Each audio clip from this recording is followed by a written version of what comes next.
He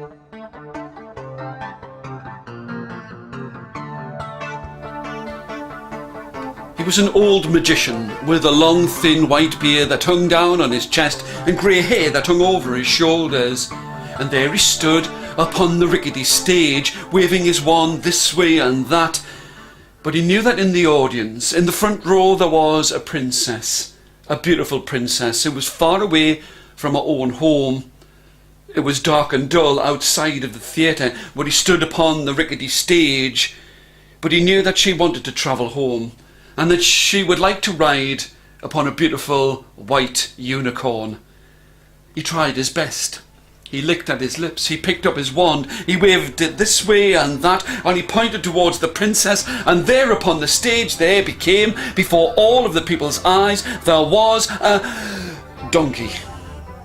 It might not have been a unicorn, but it was a way for the princess to travel back home, and she was always grateful to that magician with his grey hair that hung over his shoulders, his long thin white beard, and that wand in his hand that let her go home.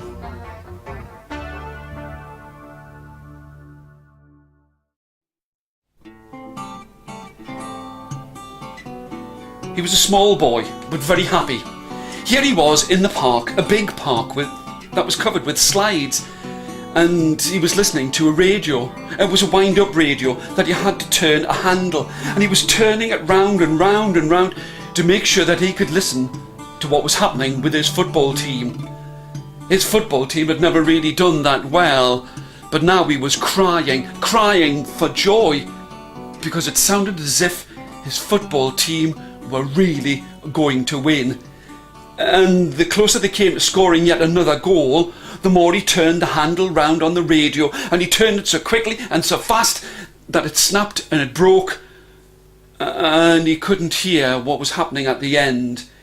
He was hoping that they were going to win, but right at the top of the slide he could see something slipping and slithering up the slide towards him, and he screamed at the top of his voice for his mother. "Mother! Mom! There! Oh!"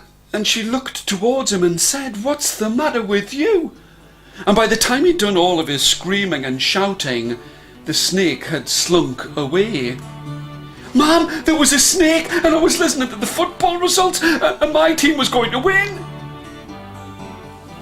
Now, the idea of a snake, she could believe, but the idea of his team, who had never won before, winning, now that she couldn't believe.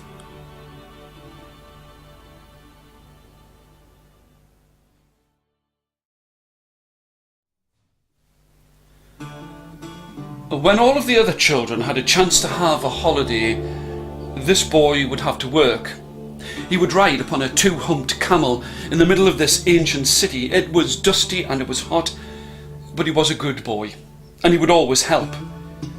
And even if people didn't have any money, he would help them with their shopping, help them with the things that they needed to do, and take them places as they would ride by his side. But there was one man that he knew that he would never be able to pay him any money. And at first he wasn't sure if this was the sort of thing that he should do. A blind man who had no money, who seemed to have no worth in other people's eyes.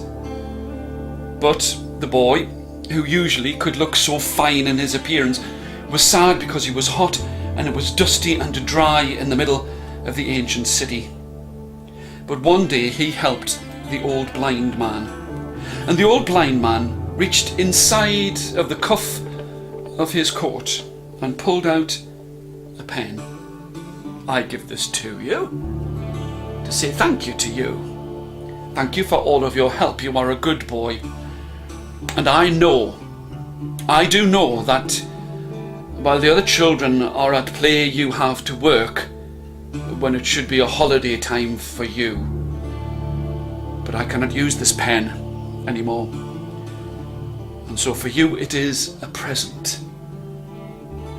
The boy was curious as to why a blind man would have a pen in the first place. And before he had a chance to say anything, this old man turned his head towards him and smiled. Why, I've not always been like this. My life has been long, and it has been glorious, and I have seen many things. Now the boy was very curious, and as the days went by, the two of them would sit and talk, and that present that the old man had given him of a pen proved to be something that was more lasting. For the boy would sit down and write down all of the old man's memories, because with each picture spoken, he would fill the pages with this old man's life. And many would read the memories of the old man as written down by this boy who became a man, a famous writer, always with a pen in his hand, knowing that he had an old man's memories to fill the pages with wonder, excitement,